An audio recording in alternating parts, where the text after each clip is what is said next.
O excelente negócio para um ban é aquele que promove relacionamento, pessoa com pessoa. Dentro da minha turma, eu reuni uma agência de marketing digital.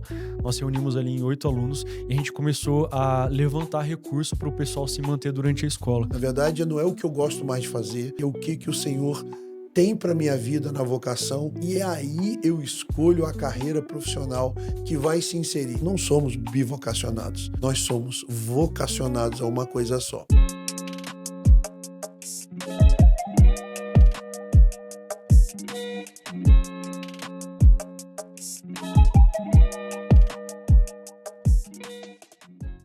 Fala família Jesus Cop School, como é que vocês estão? Olha só, mais uma vez nós estamos aqui, seja muito bem-vindo ao nosso canal. Esse aqui é o lugar onde você vai saber mais sobre missões, devoção, uma vida com Deus na prática. E hoje, meus amigos, não sei se você já se perguntou algum dia se o seu trabalho realmente é de Deus, se você está glorificando a Deus no seu trabalho, como que você pode empreender de acordo com o reino. E para falar desse assunto, a gente não teria uma pessoa melhor para trazer hoje aqui, senão ele. Pastor Beto Rangel, como que você tá, pastor? Tô muito bem, obrigado pelo convite, bom estar aqui, bom estar nesses dias também com a turma aí dando aula. Muito bom, estamos juntos aqui. É um prazer receber você aqui. Pastor, eu quero começar contando um testemunho aqui. Para quem não sabe, em 2024 eu fui um dos alunos da Desascope School. Permaneço aqui até 2026 Te e seguraram, né, me cara? segurar, me prenderam aqui na cadeira. E eu lembro que em uma das suas aulas, enquanto você estava falando, muito sobre essa parte de empreender, sobre a parte de missão. Porque assim, quando você está entrando nessa vida missionária, a gente faz meio que um dualismo entre a vida de trabalho e a vida missionária. Ou é um ou é outro. E aí na minha cabeça ficou assim, meu Deus, eu vou ser missionário, eu vou ter que ficar pedindo dinheiro para os outros, é uma coisa que eu odeio. É um pecado, né, que Deus já tá tratando, amém. Mas, eu lembro que uma das suas aulas, enquanto você falava, eu falei assim: "Poxa, o Senhor tem chamado pessoas para construir tendas de acordo com a missão de Deus".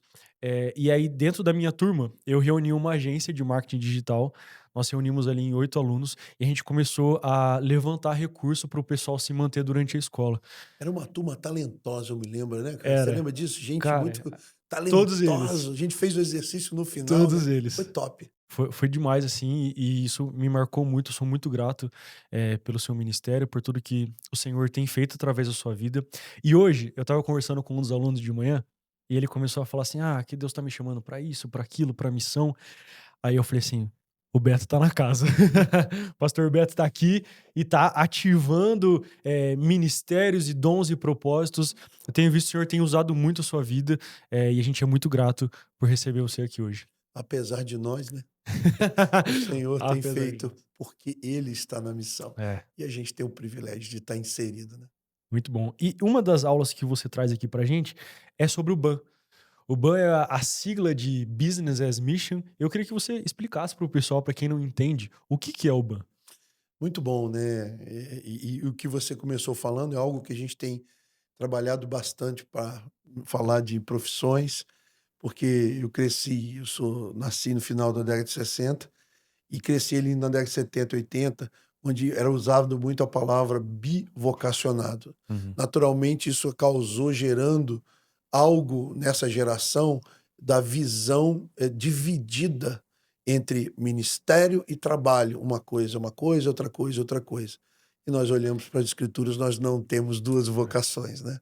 E isso atrapalha um pouquinho a gente entender que a nossa vocação é glorificar o Senhor. Então, tudo que nós fazemos, inclusive, eh, definir a área profissional, precisa ser submisso a isso. Na verdade, não é o que eu gosto mais de fazer, é o que eu tenho sonho, na verdade, é o que o Senhor tem para minha vida na vocação, e é aí eu escolho a carreira profissional que vai se inserir. Não somos bivocacionados, nós somos vocacionados a uma coisa só.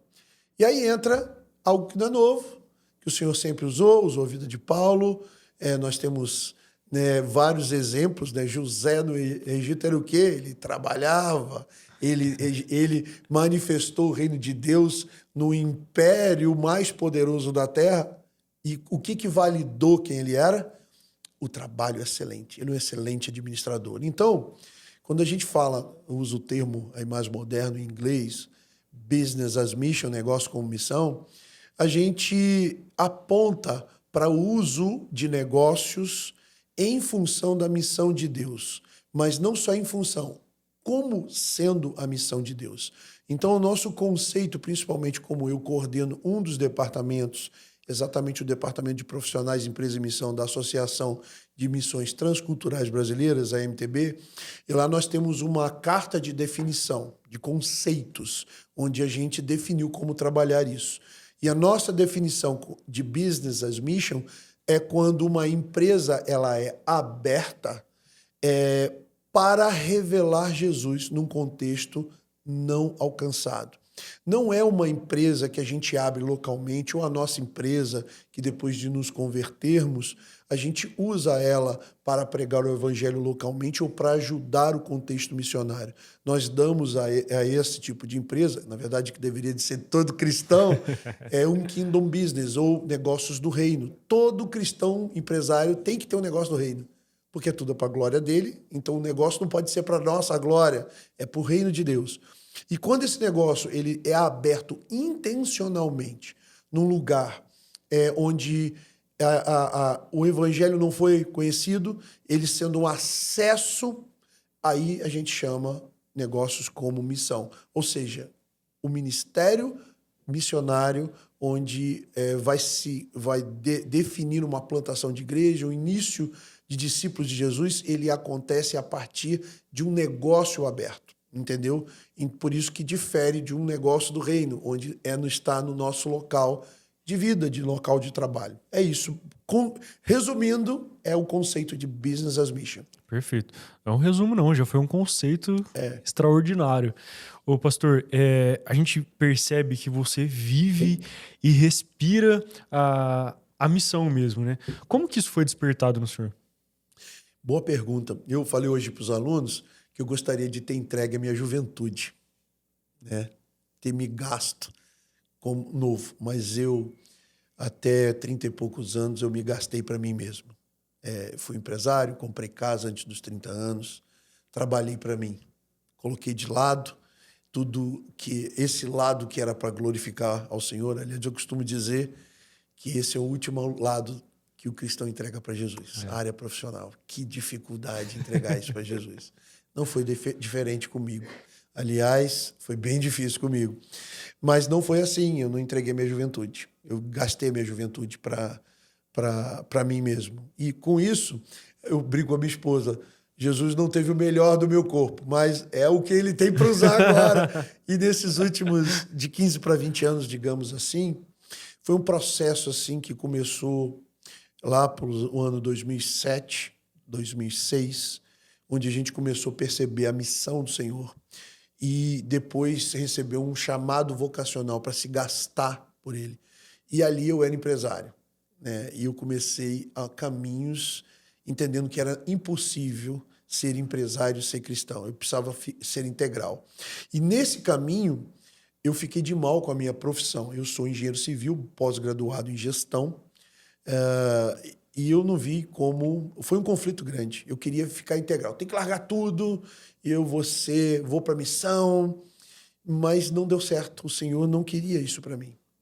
E lá para as bandas de 2011, isso começou a clarear. Em 2013, eu dei o passo final, onde eu me larguei de compromissos da empresa. Eu tinha ido trabalhar, inclusive, de CLT, depois que eu larguei a empresa, entre 2010 e 2013. Em 2013, então, eu me aventuro, vamos dizer assim, para eu ter 100% de flexibilidade para o reino de Deus, entendendo eu que o Senhor queria ainda que eu trabalhasse, para ser consultor. Nasce aí a minha empresa de consultoria, que hoje, vamos dizer assim, é o berço da organização missionária que a gente plantou um ano depois, em 2014. Então, é nesse processo que eu começo a entender que eu não sou bivocacionado, que eu tenho uma vocação, que o meu emprego ele precisa glorificar ao Senhor.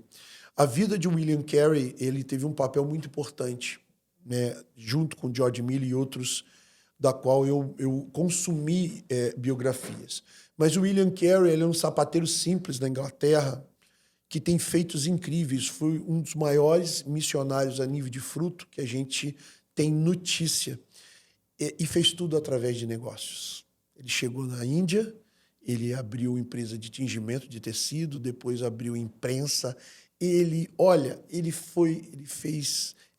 abriu escola, universidade. Caramba. Um sapateiro, Uau. simples sapateiro, que dizia que tudo que a gente precisava é o mapa mundi aberto e a Bíblia, para entender o que Deus queria.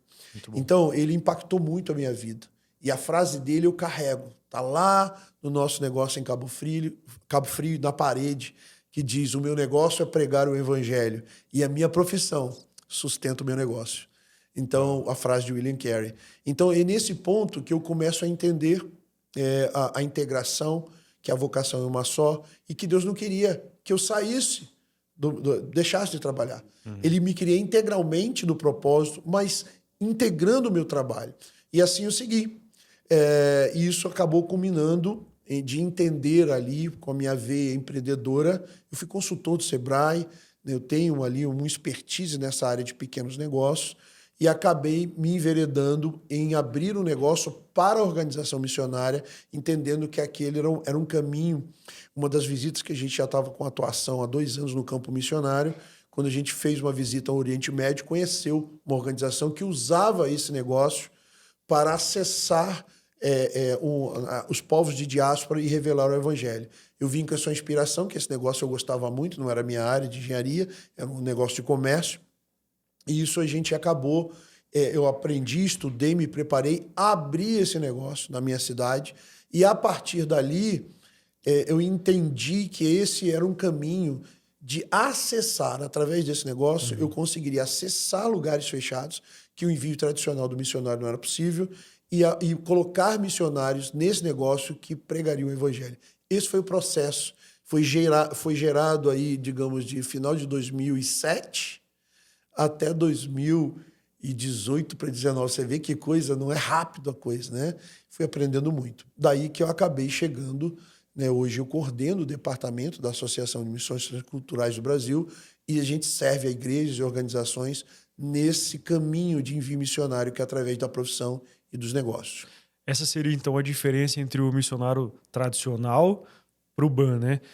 De forma prática, assim, qual é a diferença entre um e outro? Se eu sou um missionário, eu consigo implementar o BAN?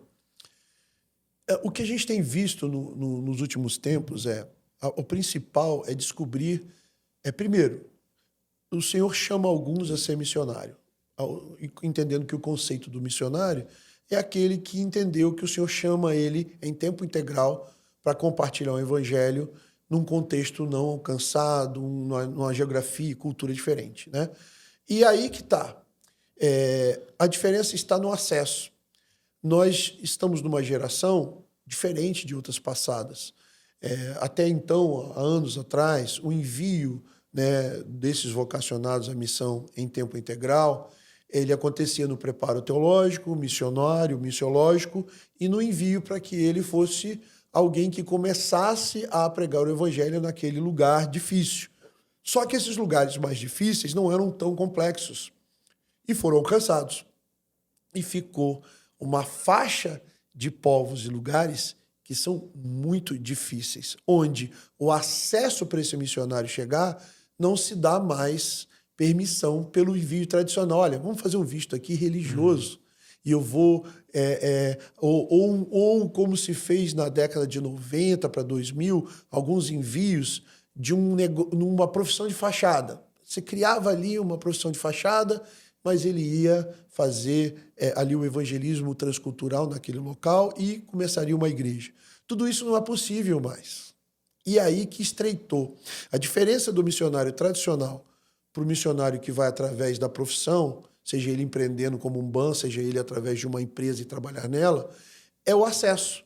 O negócio, o trabalho, ele é a plataforma que valida o visto para que aquele missionário coloque os pés no lugar e no povo que o Senhor separou para ele. E aí ele vai desenvolver o seu ministério missionário não mais só por conta dos encontros religiosos. Ele vai desenvolver em áreas profissionais, trabalhando um trabalho verdadeiro. Se ele abrir um negócio, o negócio tem que dar lucro, tem que ser verdadeiro. E no contexto da laboral, do trabalho, ele vai criar relacionamento para então revelar Jesus. Então, basicamente, esse é o cenário que nós temos. Os povos que faltam para alcançar na nossa geração, a maioria deles estão nesse contexto de dificuldade geográfica, cultural, financeira e de restrições governamentais. Por isso, é isso que difere. Não que o envio pelo modelo tradicional acabou ou não funciona mais. Funciona. Só que para alguns lugares não vai funcionar. Aí que entra. E a questão é, conseguimos transformar missionários no modelo tradicional em profissionais em missão, que a gente chama de fazedores de tenda quando ele vai ocupar um cargo de trabalho, ou através do BAN, se ele for empreender. Se Deus não chamou ele não vai ser transformado. Você não consegue ensinar isso, porque isso requer expertise e talentos que tem que vir do Senhor. Porque ninguém aguenta ficar o dia inteiro num balcão, trabalhando e ainda construir relacionamento para um tempo depois de evangelização. Ele precisa ser capacitado e precisa ter um dom de Deus para isso. O propósito precisa estar muito claro. Muito claro. Por isso que a gente busca hoje achar esses empresários que o Senhor está chamando para a missão. Que busca achar esses profissionais que o Senhor está chamando para a missão. Esse é o ponto. Porque esses já sabem que o Senhor chamou eles para trabalhar, para empreender, mas talvez eles não saibam que o Senhor está chamando eles também para ser aqueles que empreenderão ou trabalharão para dar acesso à revelação de Jesus em um lugar fechado. Entendeu? Achei excelente. Eu sei que o fim não é a renda financeira, não é o dinheiro, mas dentro do BAN, eu consigo enriquecer? Então, você tocou, cara, num negócio muito importante da gente falar. A motivação para o BAN, a motivação para o fazedor de tenda, não é resolver o problema do dinheiro em missão. Porque não há problema de dinheiro em missão. O que há é a má mordomia dos cristãos na gestão dos recursos que o Senhor coloca em suas mãos. Perfeito. Hoje nós temos 0,5% de toda a renda que Deus coloca nas mãos de cristãos sendo investidas em missões em povos não alcançados. 0,5%. Meio. E nós temos 95% dos recursos que Deus coloca na mão de cristãos sendo gastos em estruturas locais. Então, dinheiro não falta. O que falta é a mordomia correta. Então, não pode ser a motivação dinheiro, né? Para você entrar, olha, agora eu não consigo ir pelo modelo tradicional, porque igrejas não estão investindo em mim, irmãos não estão investindo em mim, agora eu vou ser fazedor de tenda, vou abrir um BAN, que eu resolvi o problema do dinheiro na missão. Deu errado. Porque a motivação errada é a motivação que glorifica o Senhor. Agora, uma empresa BAN, ela tem que dar lucro. Por quê? Se ela não der lucro, ela vai quebrar. Alguém vai ficar no prejuízo. Então, o lucro é um pilar financeiro do BAN. A questão é quanto de lucro e que tipo é esse lucro. Então, se nós estamos falando de algo que o Senhor gerou para empreender, o lucro tem que ser biblicamente correto. Então, o enriquecimento pode acontecer se aquele banner ou fazedor de tenda, que é o empreendedor do BAN, estiver ali submisso aos princípios bíblicos. Por isso, o envio de um fazedor de tenda ou de um missionário que vai empreender no BAN precisa ser pela igreja. Ele tem que prestar conta para a igreja.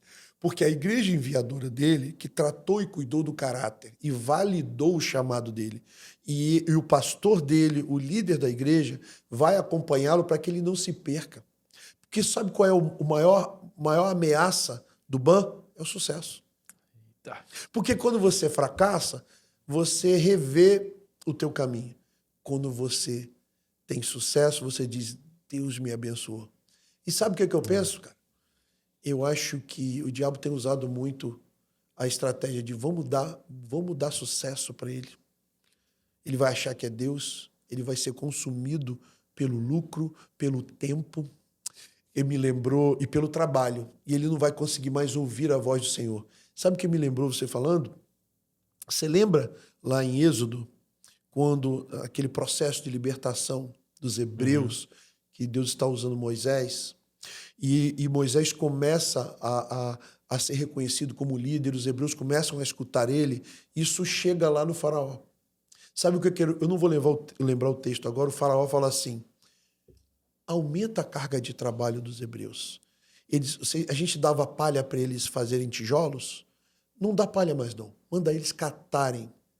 Por quê? Com mais trabalhos, eles não vão ter tempo para ouvir o que Moisés está falando. Mais trabalho pode ser carga de faraó, para que a gente não ouça a voz do Espírito Santo.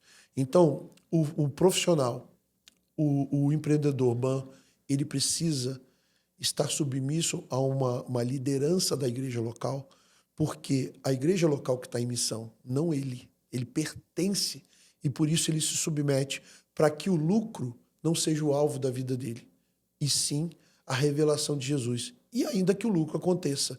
E se isso tudo for visto e houver enriquecimento, a gente vai entender que é Deus que está fazendo isso. Não eu que agora vi oportunidade, estou empreendendo mais, carga de faraó. Daqui a pouquinho você deixou de escutar o Espírito Santo. E aí se perdeu no lucro, virou um grande empresário em outro contexto, mas você olha para trás, cadê a missão?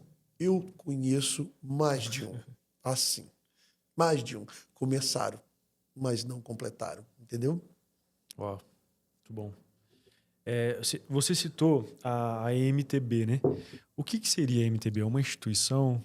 O que é? Define pra gente. Muito bom. Na década de 70, no início, não havia uma unidade em torno da missão transcultural do Brasil. Havia muita dificuldade, falta de dinheiro, e algumas organizações missionárias que tinham chegado no Brasil entenderam que era bom que elas se juntassem, criassem uma unidade para trocar energia, diminuir a energia e trocar expertise, e surge ali a Associação de Missões Transculturais Brasileira.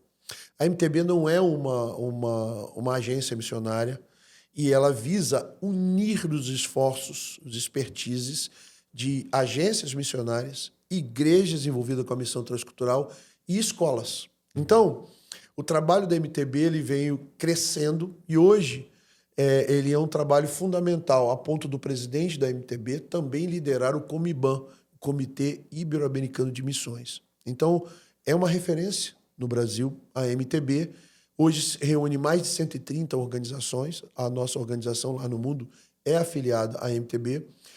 Isso dá uma validação dos processos da organização, de transparência financeira, forma de captar vocacionados, a forma de trabalho.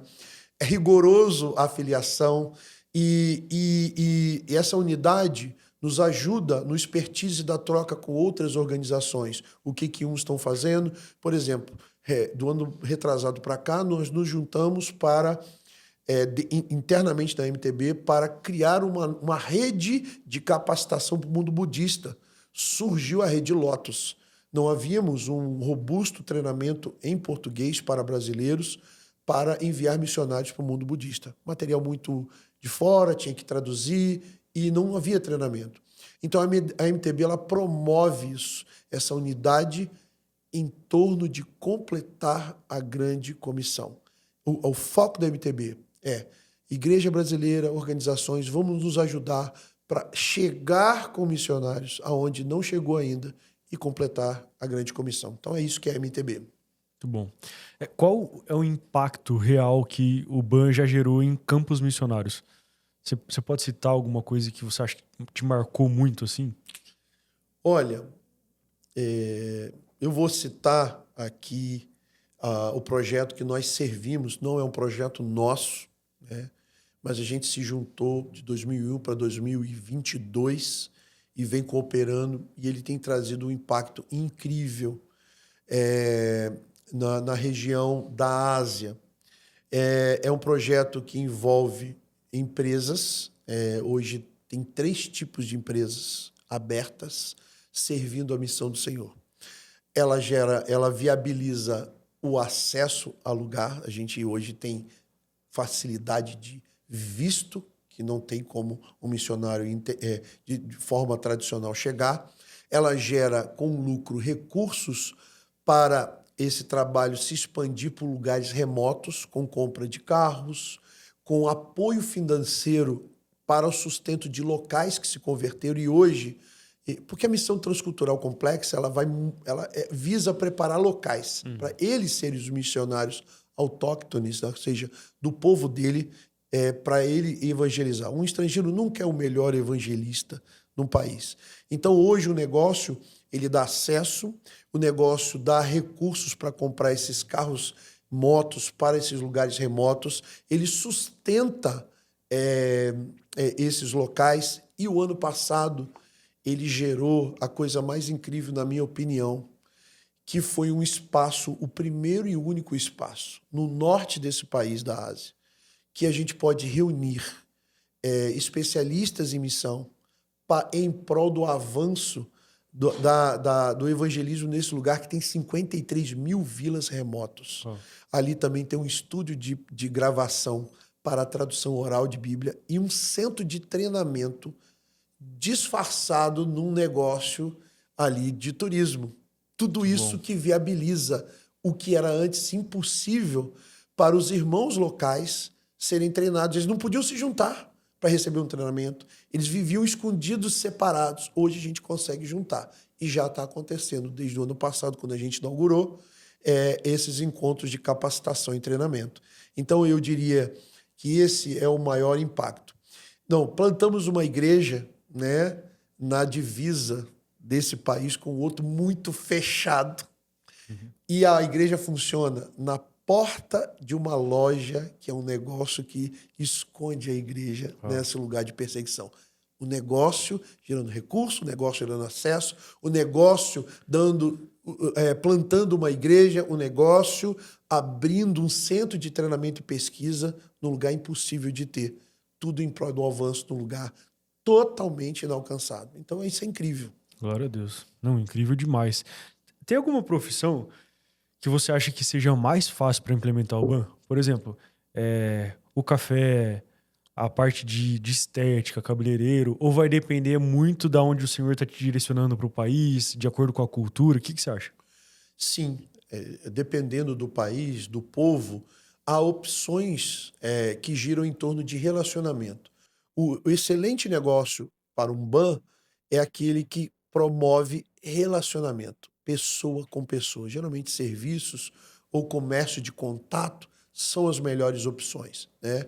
Restaurantes, pizzarias, a gente tem vários cases nessa área, cafeterias, restaurantes, pizzarias, empresas de estética, de idiomas, todos esses promovem contato e relacionamento. Essas são as melhores opções. Mas, como você bem falou, dependendo do país, do cenário, um vai funcionar melhor do que o outro. Muito bom. A gente falou aqui até da parte de finanças, eu queria até voltar num ponto. Alguma vez você já chegou numa situação muito crítica, assim, financeira, e você chegou a questionar essa parte do propósito? Porque uma das coisas que você falou é sobre ter muita clareza sobre o propósito. Mas as situações acontecem, vem desânimo, prova, muita coisa. Mas essa parte financeira, chegou algum dia você falou assim, ó, cara, eu tô quebrado financeiramente aqui. O que eu faço? Será que é o Senhor mesmo que colocou isso aqui na minha mão? Você chegou a pensar isso algum dia? Eu acho que o Senhor Jesus, ele nos deixa num lugar, eu não vou deixar, não é num lugar de incerteza. A incerteza nunca passou pela minha cabeça. Mas ele nos deixa num lugar de dependência, que é muito importante. Um dos lugares que eu evito é do excesso de confiança. Nós podemos aprender, cara, fazer. A gente pode funcionar. E esse lugar é muito perigoso. Então, já passamos e passo, né? Quando a reunião do final do ano, onde a gente avaliou o ano passado da nossa organização, a gente projetou um aumento de necessidade de recursos em 50%. E olhei o cenário e falei, como é que isso vai se dar? Esse lugar é um lugar que o Senhor Jesus nos dá.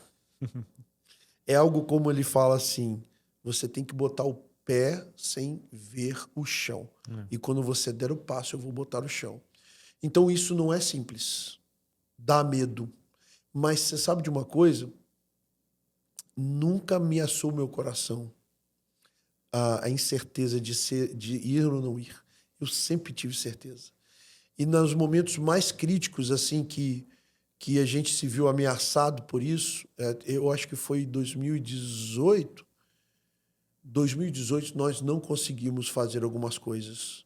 E a parte principal foi financeira, externas, em outros países. E depois a gente percebeu que o Senhor nos queria num acolhimento. A gente tinha uma casa de acolhimento, que era o acolhimento de pessoas que o Senhor queria. Então, naquela hora, me deu uma...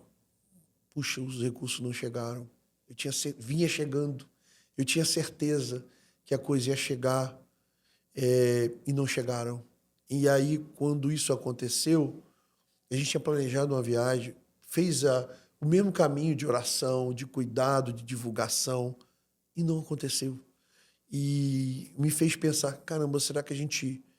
o que aconteceu? E depois nós entendemos que o Senhor estava trazendo os recursos, eles chegaram depois que ele moveu o acolhimento, que era o foco nosso para aquele ano. Não era fora, entendeu? Era dentro. Isso nos deu, assim, um ânimo muito grande de descansar. Porque uma das marcas do reino de Deus é descanso confiando. Não descanso passivo. Eu regaço as minhas mãos, faço a minha parte, mas descanso da confiança de que Ele está fazendo. Não é fácil, mas isso nunca ameaçou, mesmo nos momentos críticos. Mas sim, tem vários momentos de incertezas. Eu vou agora numa viagem de 40 dias e esse ano eu falava com a minha esposa. Eu hoje vivo, minha renda é de consultoria, de engenharia. Tenho um tempo escasso para isso. Isso tem me ameaçado o meu sustento pessoal. E minha conversa recente com ela, talvez esteja chegando o tempo da gente diminuir muito isso. E aí vem a pergunta, eu tenho 56 anos, até então eu não vivi em tempo integral. Será que vai funcionar? E essa viagem de 40... Eu tive agora na Ásia Central por 16 dias.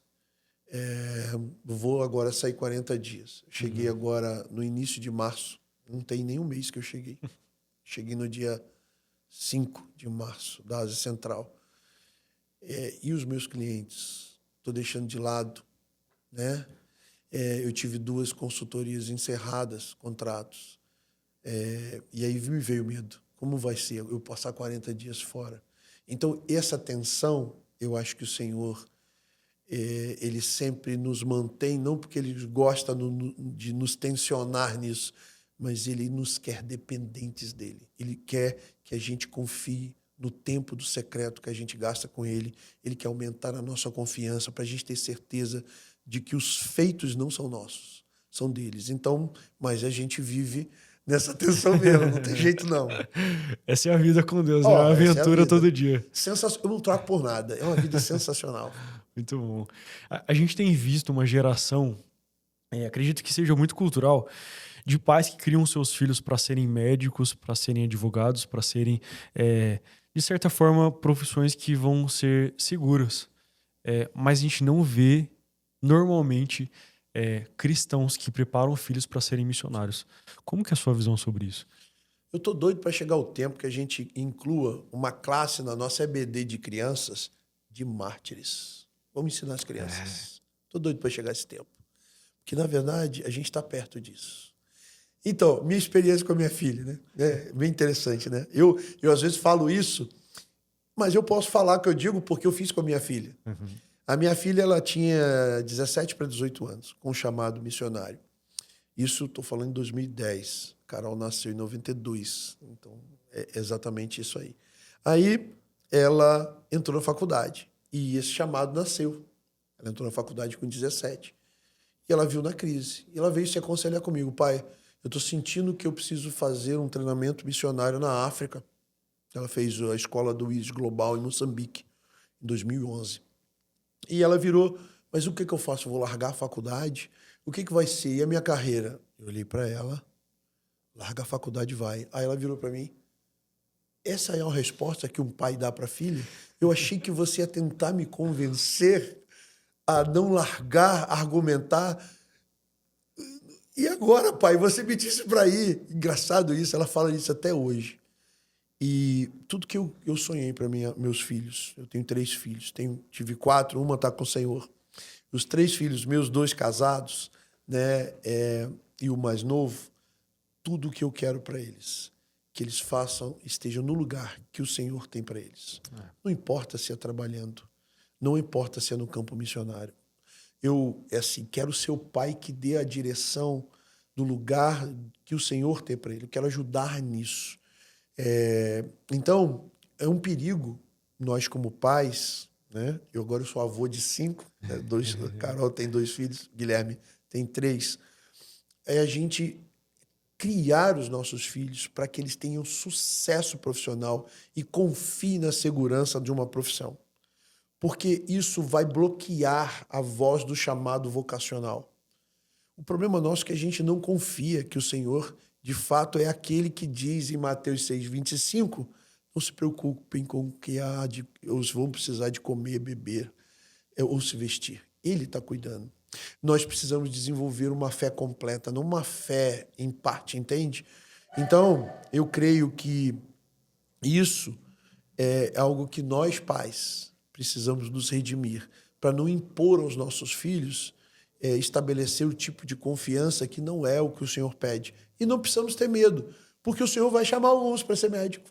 O Senhor vai chamar alguns para ser engenheiros, vai chamar alguns para ser profissionais que não vão cursar na universidade e vai cuidar de todos eles, para que eles se mantenham na sua vocação, inclusive usando a sua profissão. É uma mudança, é uma metanoia, né? Nós temos que ter essa metanoia. Porque como é que a gente espera que um filho vai servir ao chamado vocacional se a gente gasta anos preparando ele para o mercado de trabalho? Ele não tem segurança de ouvir a voz do Senhor. Ele não reconhece esse chamado vocacional porque os pais são as vozes de confianças, né? Só que os pais não criam filhos para si. Eles criam a herança do Senhor. Então, nós temos que ensiná-los a ouvir a voz do Senhor, mais do que a nossa voz, entendeu? Muito bom mesmo. Vocês perceberam que você pode pegar um papel e caneta e começar a anotar tudo que o Senhor me fala, tá? Que é uma aula aqui. Ô, pastor, eu queria que você desse alguns conselhos práticos para quem está ingressando assim, ou quer ingressar nessa vida do BAN. Como que dá para começar? Qual é o caminho mais fácil? Sim, muito bom. Nós tínhamos uma dificuldade de ter alguma coisa prática, como o PEN da MTB, a função da MTB essa, dar destino para quem se sente vocacionado, quem se vê sendo um fazedor de tenda ou empreender como BAN. E nós lançamos, em outubro do ano passado, foi o Congresso Brasileiro de Missões, que é promovido pela MTB, acontece de 3 em 3 anos em Águas de Lindóia. Esse ano foram mais de 2.000 pessoas reunidas durante 5 dias. E a nossa oficina do departamento do PEN foi o lançamento do caminho do vocacionado até o campo missionário através da profissão e dos negócios. Então, a minha recomendação para quem nos assiste e quer saber o que eu tenho que fazer, como é que eu descubro isso? Você pode acessar o nosso Instagram do PEN, pen.amtb, você vai achar lá. Na bio do Instagram tem assim, ó. Eu vou até ler como está lá, porque você vai clicar aquilo lá e você vai identificar, vai ser aberto naquele caminho. É a jornada, é o passo para você chegar no campo. Né? Se você tiver aberto aí, você vai ver. A bio está escrito assim, ó, Associação de Missões Transculturais Brasileiras. Venha o teu reino. Não, esse aqui, ó. O link. Esse aqui, ó. PEN. PEN. Eu tô vendo do AMTB. Aí, ó, você vai aqui. Você vai clicar no link chamado Formação PEN. Ele vai abrir, perfeito. tá? Descubra a sua formação, tá? Aqui é um conteúdo incrível que a gente, com a nossa equipe do PEN, conseguiu lançar ali na MTB. Ele vai ter, tem 6 vídeos, material escrito, que e um fluxograma de como um vocacionado, como um pastor, como um líder de organização deve dar passos para um missionário colocar os pés no campo através da profissão. Tem 6 vídeos que vai falar, um fala sobre teologia do trabalho, outro vai falar só sobre o que é BAN, outro que fala sobre o que é fazedor de tenda, um vídeo para missionário, um vídeo para o pastor da igreja. É top. E isso vai... Porque isso não é muito simples. São passos... Entenda o seguinte, se o modelo tradicional já é complexo, a preparação para os povos que faltam, você imagina você inserir nisso uma capacitação profissional. Então, o primeiro passo é ter a sua forma de visão profissional redimida. A gente vai voltar lá em Gênesis, vai entender a criação do trabalho por Deus, para a gente aplicar e entender que o nosso trabalho não é para um benefício nem por necessidade. Deus criou um trabalho por um propósito. Retomar esse lugar. Então, você precisa ter... Esse é o primeiro passo. Porque se você guarda no seu coração, ainda, se está vivo ainda, a visão errada que o trabalho é para um benefício e para uma necessidade, você vai transferir isso, essa necessidade de realização, para o negócio e a profissão que é para a missão, cujo resultado não é para você. O resultado é para a glória de Deus. É a revelação de Cristo. Então, o primeiro passo é ter a sua visão profissional redimida, uma boa teologia do trabalho. Você vai encontrar isso lá. E os outros passos você precisa de preparação missionária, teológica, missiológica. Estou separando missiológico de missionário. Que eu diria, missiologia é o conteúdo bíblico da missão e missionário é um preparo específico. Pode ser um curso sobre islamismo, pode ser um curso sobre BAN, pode ser várias coisas, mas é específico do contexto missionário que você vai estar exposto ou inserido. Então, o missionário que vai servir como fazedor de tenda, ele precisa percorrer isso tudo e ser, claro, um bom profissional para ele desempenhar aquilo. Então, é um caminho um pouco mais longo que o modelo tradicional. Mas tem tudo isso na formação PEN. Muito bom. E vocês fornecem mentoria também lá? Nós não, mas é porque não é foco da MTB. Eu estou falando como a MTB agora nos desenvolver, porque tem boas organizações filiadas que vão oferecer mentoria para isso. Tem organização, por exemplo, a Tente Brasil é uma organização só para profissionais. Ele tem vários programas de início, de acompanhamento e mentoria no campo, onde a pessoa já está trabalhando, entendeu? É o propósito da organização, ajudar esses missionários a exercer a sua vocação através da profissão. Então, nesse link, você vai achar também as organizações todas com a capacitação dela, filiadas e de capacitação, de mentoria, tudinho, filiadas à MTB. Muito bom. Então, se você quiser acessar pelo Instagram, o arroba é pem.amtb. Né? E ali tem um link para te destinar para esse site, ou então você pode entrar direto pelo site, que é mtb.org.br. Perfeito. E aí, cara, eu acabei de entrar aqui no site, eu achei incrível. Eu já vou chegar em casa, já vou assistir cada curso desse aqui, porque é realmente... Bastante coisa. É aula, né? São aulas incríveis. Eu queria, pastor Beto, que você deixasse um conselho final para as pessoas que, de certa forma, estão entendendo que o Senhor tem direcionado o coração delas para o BAN, para missões, ou para como integrar esses fazedores de tendas, né? Como integrar o trabalho na missão, ou até mesmo destinar todo o trabalho para a missão em si, que é o BAN. Qual é o conselho que você deixa para o pessoal? Olha, eu acho que a gente precisa de olhar para o cenário que nós temos hoje da nossa geração. É um trabalho geracional. E entender que nós temos grandes possibilidades de cumprir a grande comissão, talvez em 15 anos ou pouco mais. Temos recursos financeiros, temos recursos de pessoas. Mas o trabalho que falta para completar a grande comissão é um trabalho em lugares muito complicados, que vão requerer uma dedicação, uma permanência, um preparo grande.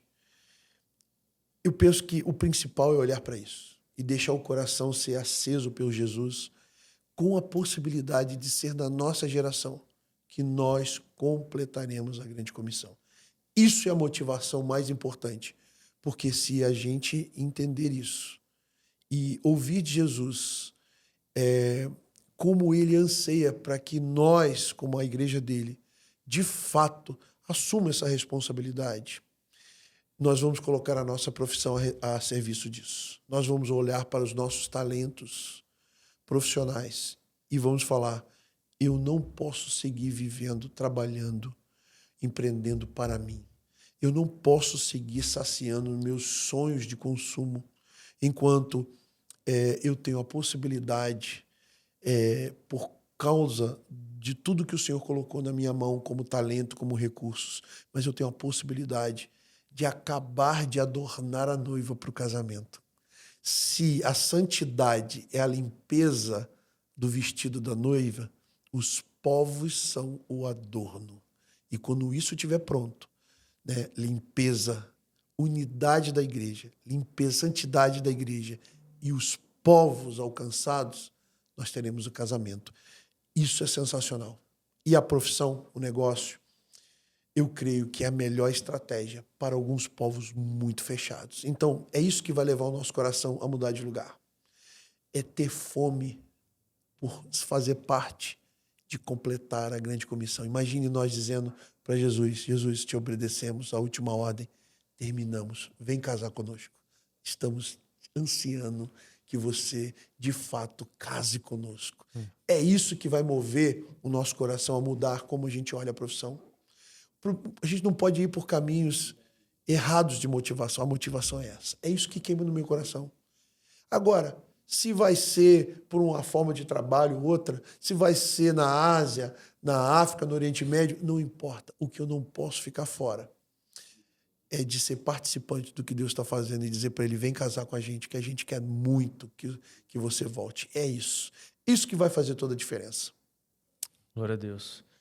Olha, se esse conteúdo te abençoou, te edificou, você tirou algum insight disso aqui, você vai ter 3 tarefinhas agora, tá? Você vai vir aqui embaixo, você vai curtir esse vídeo, vai se inscrever no nosso canal, mas principalmente vai compartilhar com alguma pessoa que também possa ser edificada através desse conteúdo. Sabe que alguém aí vive um pouco dessa parte de missões ou até mesmo do trabalho, tenho certeza que vai agregar muito na vida dela. Pastor, eu só tenho a agradecer o seu ministério, sua família, tudo que o Senhor sempre, toda vez que o Senhor vem para cá, agrega muito na nossa vida, no nosso ministério. A gente entende que aquilo que o Senhor tem entregado para você, você tem derramado isso na vida de outras pessoas, então nós somos muito gratos pela sua vida e pelo seu ministério, principalmente pela sua obediência, né? E pela sua permanência, porque assim, ó, as histórias aqui, rapaz, é de anos, tá? E aí a gente é muito bom ouvir uma voz madura que escuta por muitos anos a voz do Senhor. Muito obrigado mesmo, é um prazer ter você aqui com a gente toda vez. Amém. Eu que agradeço o convite, bom estar dividindo, estamos à disposição e nós estamos doidos para cooperar, para que mais pessoas vão para as nações e para completar a grande comissão. Muito bom, muito obrigado. É isso aí. E você que ficou aqui até o final com a gente, muito obrigado também. Deixa seu comentário aqui pra gente, porque a gente quer saber se você gostou desse bate-papo aqui, se você gostou de alguma coisa muito específica, comenta aqui pra gente, tá bom? É isso, meus amigos. Muito obrigado pela sua participação aqui com a gente. Deus abençoe você. A grande comissão não é uma opção no cardápio do cristianismo. Ela é a essência do nosso chamado. Seguir Jesus é participar do seu plano. E participar é testemunhar. Nas Escrituras, a igreja encontra uma estratégia simples e poderosa: plantar comunidades locais do Evangelho. A grande comissão não é uma opção a ser considerada. É um chamado a ser obedecido. Nós estamos preparando pessoas que dizem: eu vou para o campo, para as nações, para onde Deus apontar. E também aquelas que dizem: eu fico, para servir com intensidade a sua igreja local, o seu bairro e a sua cidade. Afinal, missões não se trata só de geografia, mas sobretudo de obediência. Suficiente, santo e soberano. Deus não necessita, Ele convida. Não por falta, Por amor. não por peso. Por graça.